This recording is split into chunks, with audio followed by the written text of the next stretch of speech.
Assalamualaikum warahmatullahi wabarakatuh. Selamat bertemu kembali di perkuliahan Analisa dan Perancangan Sistem Informasi. Pada pertemuan kali ini kita akan membahas analisa sistem tentang pembahasan sistem yang berjalan atau bisa disebut sebagai prosedur dari sistemnya. Kita akan mengulas bagaimana menemukan masalah dari sistem yang berjalan. Oke, kita next.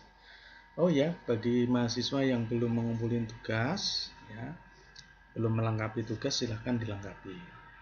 Karena supaya Anda bisa pernah merasakan melakukan analisa sistem, menemukan masalah, bisa memberikan solusi, itu merupakan suatu istilahnya contoh latihan yang nyata supaya pada saat nanti kalian membuat tugas akhir tidak kesulitan lagi untuk bisa menemukan masalah dan memberikan solusi. Oke, kita next.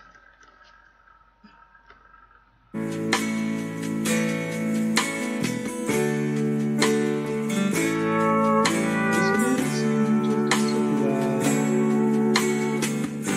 gambar proses tahapan analisa sistem, ya. Gambar proses tahapan analisa sistem.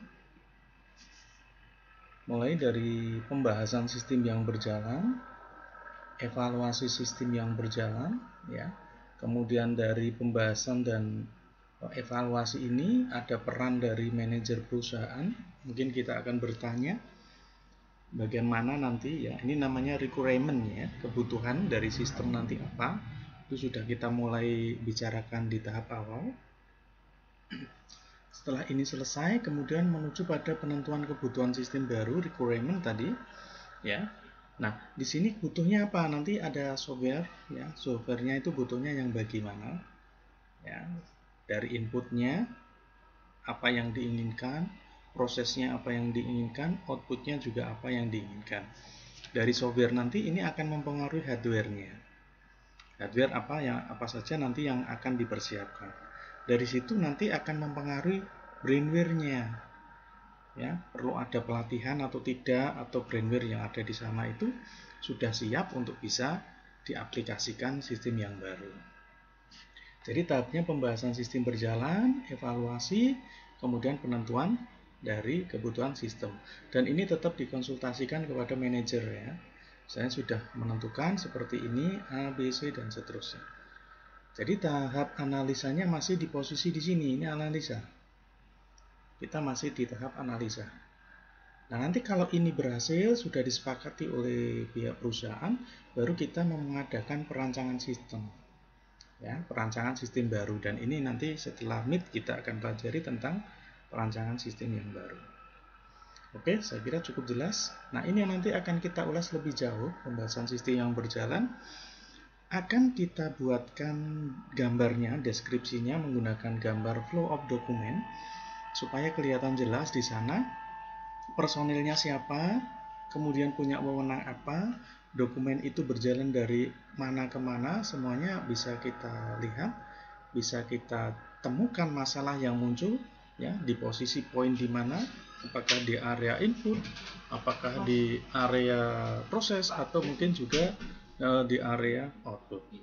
Nah, dari sana, ya, kita bisa mendapatkan solusi. Baik, kita lanjutkan.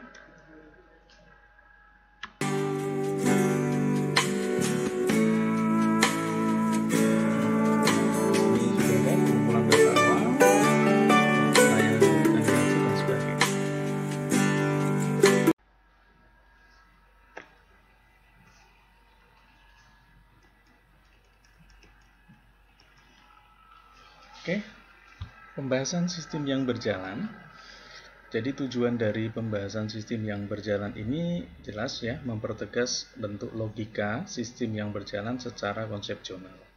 Dari sana kita bisa menemukan permasalahan, ya, apakah nanti dari sisi personil, apakah ada dari sisi personil data input, ya, data diproses atau data akhir.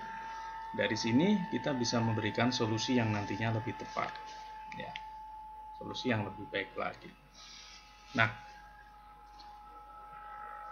Pembahasan sistem yang berjalan ini juga sebagai bahan acuan ya, untuk penyusunan rancangan sistem yang baru. Ya, menemukan solusi yang tepat. Jadi nanti dengan adanya pembahasan sistem yang berjalan ini, apakah ada proses yang dilewati sehingga itu memunculkan masalah yang baru. Ya, dari sana bisa kita lihat nanti beberapa hal di sini akan lebih mudah untuk mendapatkan permasalahan, menemukan permasalahan. Apa kegiatannya? Yang pertama jelas ya, mengumpulkan data awal. Jadi data awal bisa berupa data input, data proses, data output ya, dokumen-dokumen yang berhubungan dengan input data ya, formulir-formulir, dokumen yang berhubungan dengan proses ya, perhitungan-perhitungan, atau mungkin dokumen yang berhubungan dengan output ya, laporan-laporan, struk, kwitansi, nota, itu semua nanti kita butuhkan. Kemudian menyusun dan mengklasifikasikan data awal. Tadi sudah kita jelaskan, apakah kita klasifikasikan berdasarkan personil A, B, C, apakah kita klasifikasikan berdasarkan fungsi, ya, fungsi input, fungsi proses, fungsi output, dan sebagainya. Kemudian yang ketiga, menginterpretasikan serta mengevaluasi data awal, interpretasi ya. Jadi kita bisa mengambil, oh ternyata proses pertama ini, data awal pertama ini harusnya di kegiatan personil A misalnya, kemudian yang B personil B, yang C personil C, dan sebagainya. Ya, ini akan lebih memudahkan. Nah, lebih penting lagi di sini yang keempat adalah menggambarkan, ya, mendeskripsikan dengan menggunakan diagram. Diagram yang akan kita gunakan adalah diagram flow of document.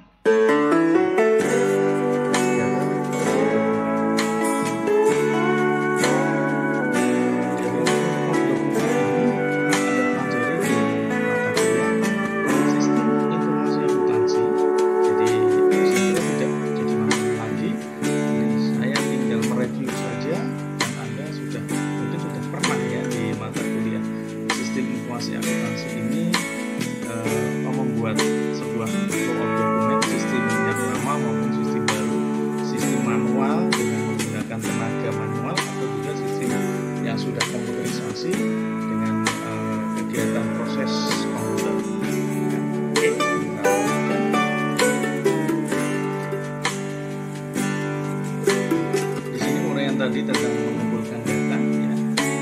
Jadi mengumpulkan data-data awal tadi, ini perlu ada kertas kerja analis yang kita catat ya, maksudnya buku, mana bagian input, mana bagian personil A, B, C, dan seterusnya. Kemudian mendapatkan lebih dari satu formulir atau data ya, data lembar gitu.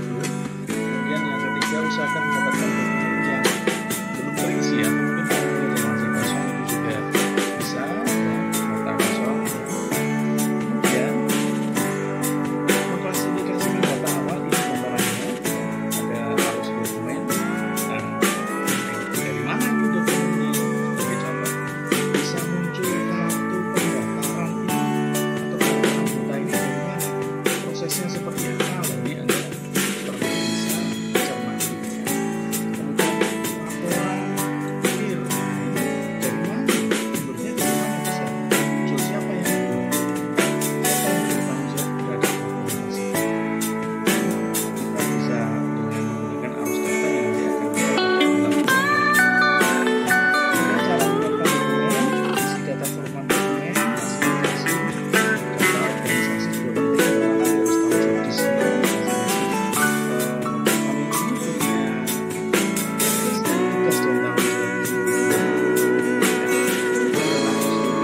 berjalan sesungguhnya itu jadi tidak sinkron.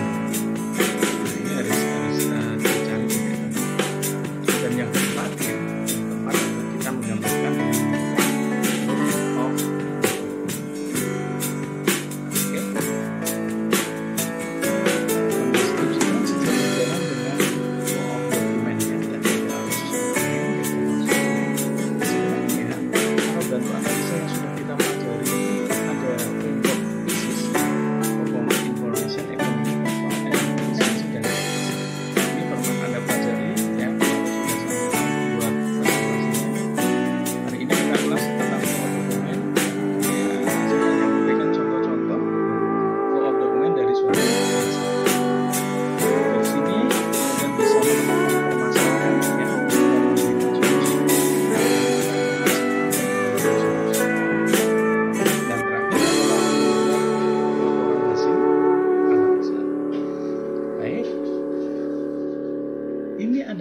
contoh simbol yang ada di flow of document, ya, simbol yang ada di flow of document. Saya kira sudah pernah Anda pelajari di sini. Ada simbol konektor, simbol start, ya, terminal start dan end, simbol dokumen mana? Ini dia kalau Anda menggambarkan dokumen yang berjalan, ya. Simbol kegiatan manual manusia, simbol kegiatan proses komputer. Ya, hati-hati di sini. Ini nanti yang sering Anda pakai. Kemudian simbol arus data. Kemudian ada manual input, simbol input dan output. Ini yang dari peralatan, ya, misalnya keyboard ataupun mungkin juga dari kartu. Nah, ini kalau pakai kartu, ya. Kemudian yang lain saya kira nanti bisa Anda pelajari lebih lanjut. Nah, lanjutnya, ya. Next, ya.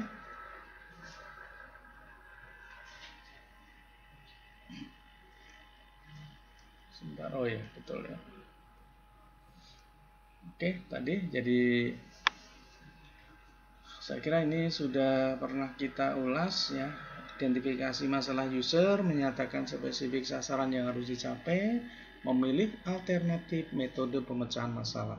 Nah, dengan alat tadi yang sudah saya sebutkan juga, BISIS maupun FOD, ya. Dan yang terakhir, merencanakan dan menerapkan rancangan sistem. Oke, kita lanjut saja.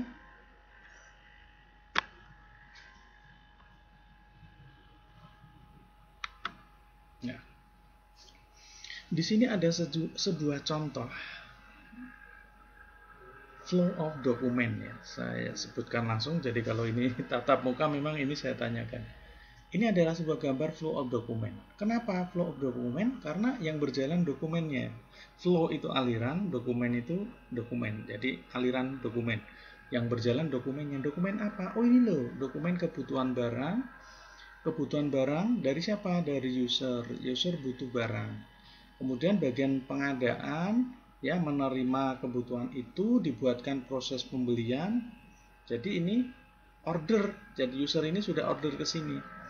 Dibuatkan pesanan, surat pesanan kemana? Oh, ke supplier, ya. Supplier. Jadi tokonya itu ternyata tidak punya barang, ya. Kalau ada order dia pesankan ke toko yang lain, ya.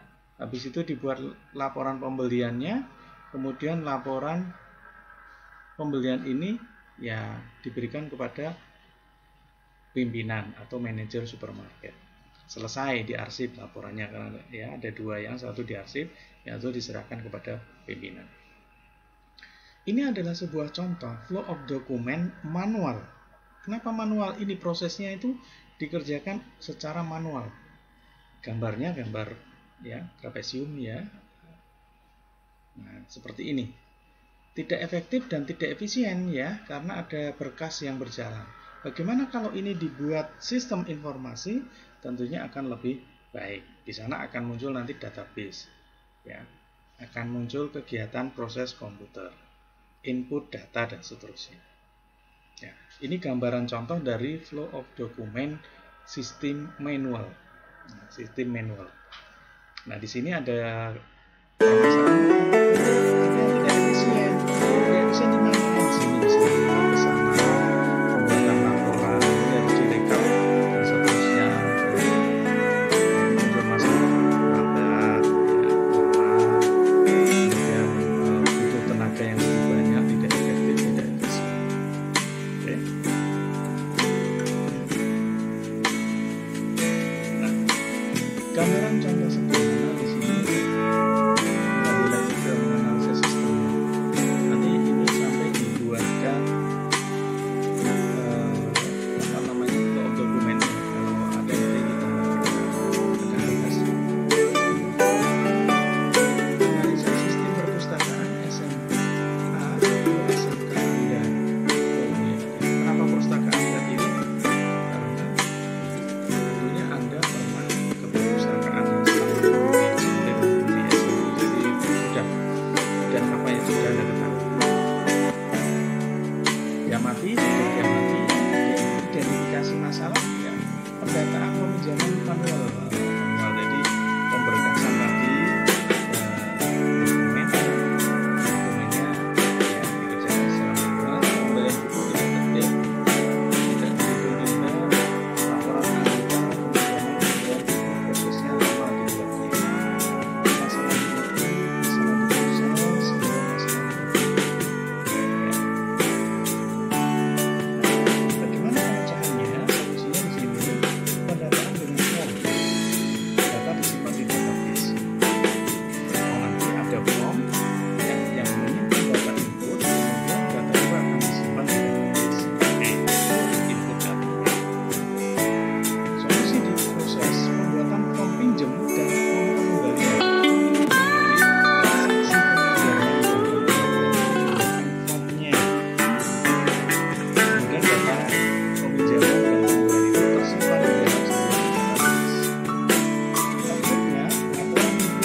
program nanti sudah dihindarkan adanya kerangkapan data.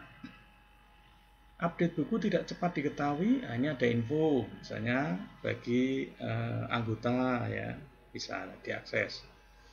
Pencarian buku di rak sulit, ada pengkodean lokasi buku ya. Jadi nanti katalognya nanti menggunakan juga pengkodean lokasi buku.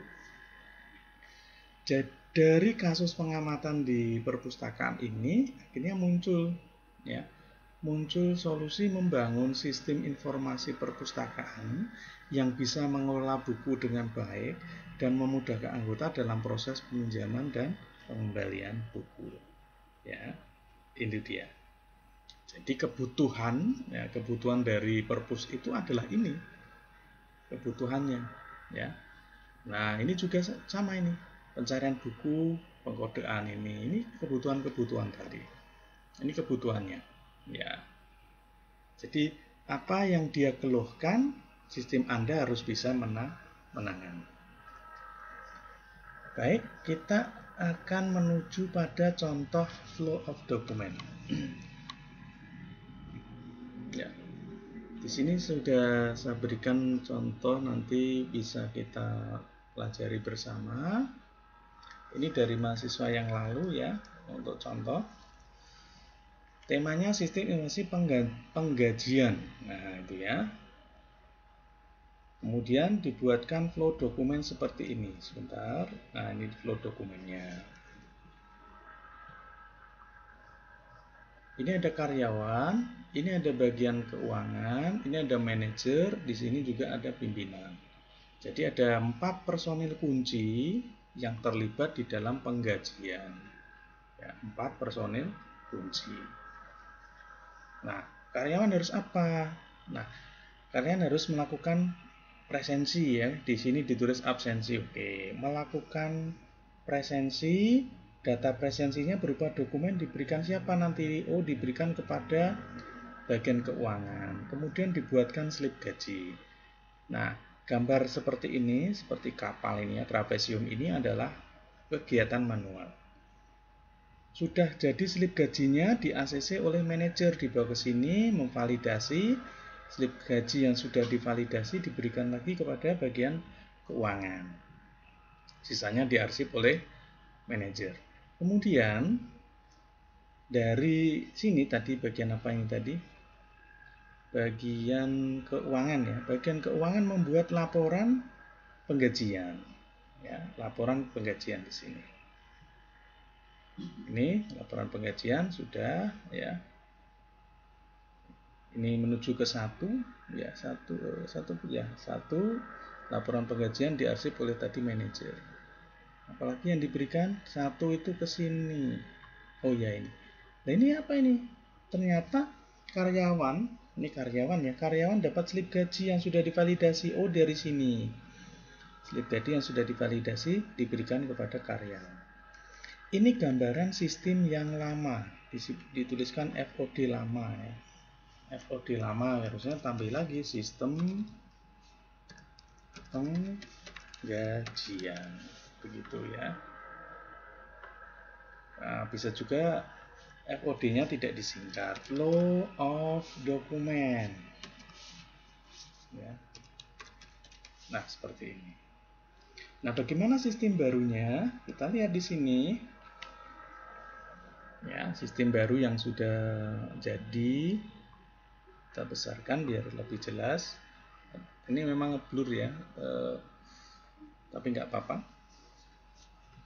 Data absensi melakukan presensi masih menggunakan manual, ya. Kemudian absensi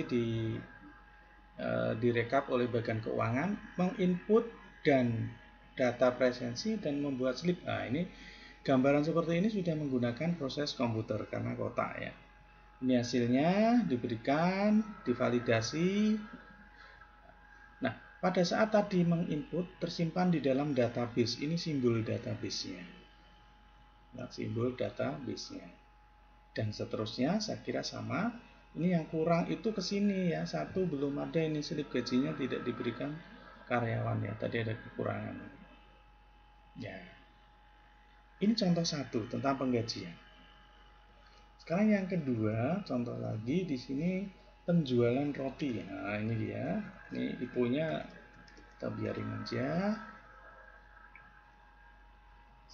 FOD sistem yang berjalan, penjualan roti. Kita perhatikan, ini cukup sederhana yang dibuat rekan Anda.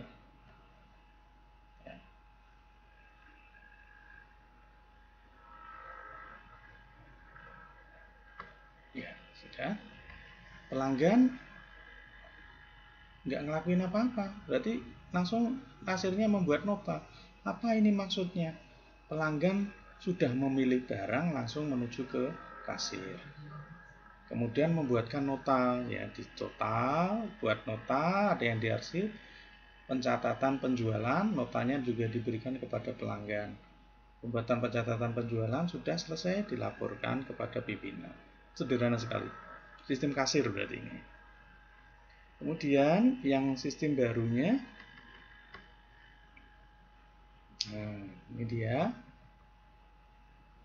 Langsung menuju kasir, si pelanggan memberikan barang, diinput di sini, tersimpan di database, ya. Nota, nah, harusnya ada kegiatan cetak nota begitu ya. Cetak nota, hasilnya nota, yang satu diberikan pelanggan, yang satu diarsip. Ya, kemudian cetak laporan penjualan, nah begitu ya. Ini enggak ada kata-kata itu membuat laporan penjualan, ya harusnya begitu. Oke. Saya kira cukup jelas dua contoh ini ya. Nanti silahkan kasus masing-masing. Jadi masing-masing mahasiswa sudah punya tema sendiri-sendiri. Silahkan untuk dibuat ya sistem lama maupun sistem baru. Dicoba dulu ya, salah tidak apa-apa. Ya, silahkan dicoba. Karena PISIS kemarin sudah kita buat. Nah sekarang pakai membuat FOD ya, sistem lama maupun sistem yang baru ya, sistem yang baru. Jadi FOD lama yang manual dan FOD baru. FOD baru ini sudah menggunakan sistem informasi. Saya kira demikian ya. Semoga bermanfaat. Assalamualaikum warahmatullahi wabarakatuh.